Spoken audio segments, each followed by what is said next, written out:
Charles worked more days than his mother in their first years as monarch. Greetings from Royal Family led my channel. Since his inauguration last year, the king has been officially engaged on a total of 161 days.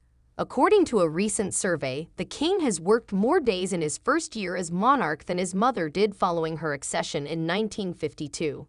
When compared to Elizabeth Hugh's total for her first year on the throne, Charles has completed 161 days of official engagements in his first 12 months as king, which is 4 more.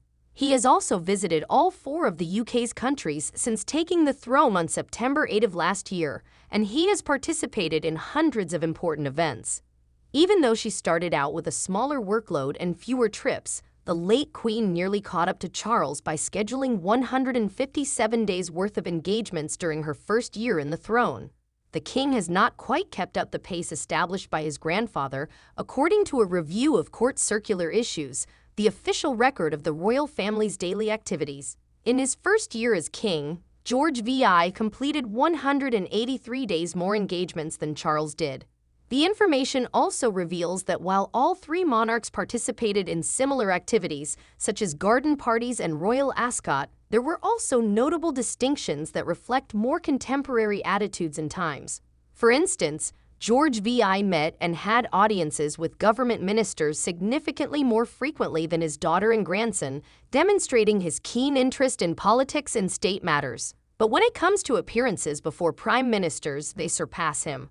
The late Queen met with Winston Churchill 27 times in the year after her coronation in February 1952.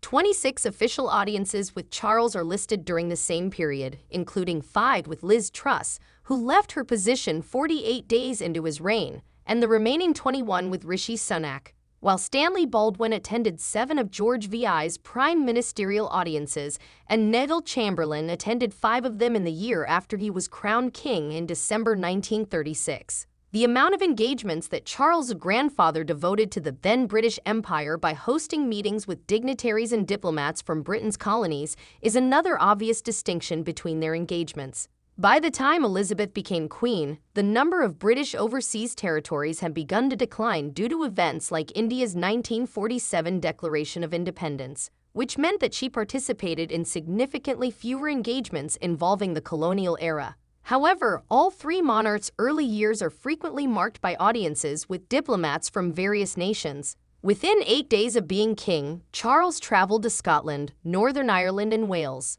He also visited York, Wrexham, Manchester, Armagh, Selkirk, and St Ives within the first year of his reign.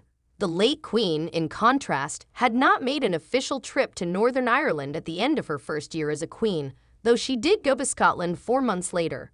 A day with engagements was defined in the analysis by the PA News Agency as one on which the monarch is recorded as attending at least one official visit, meeting, or event, omitting non-official events like private church attendance.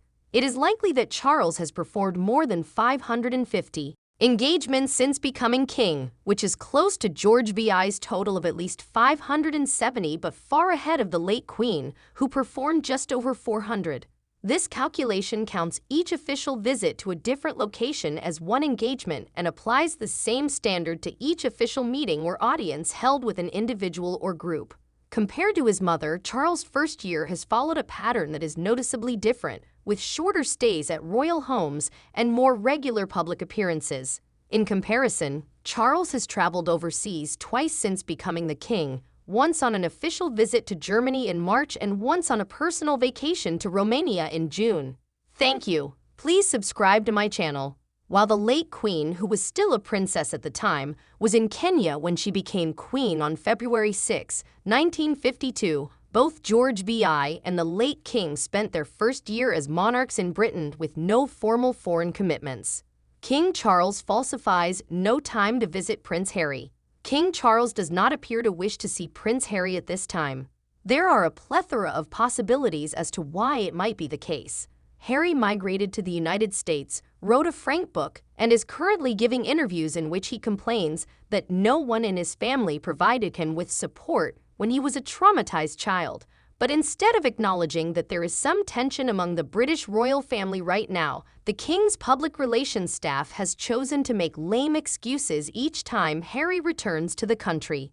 King Charles was allegedly too busy for a visit when Prince Harry unexpectedly showed up in London in March for a hearing in one of his several lawsuits against the press, despite the fact that the monarch had abruptly cancelled an overseas trip.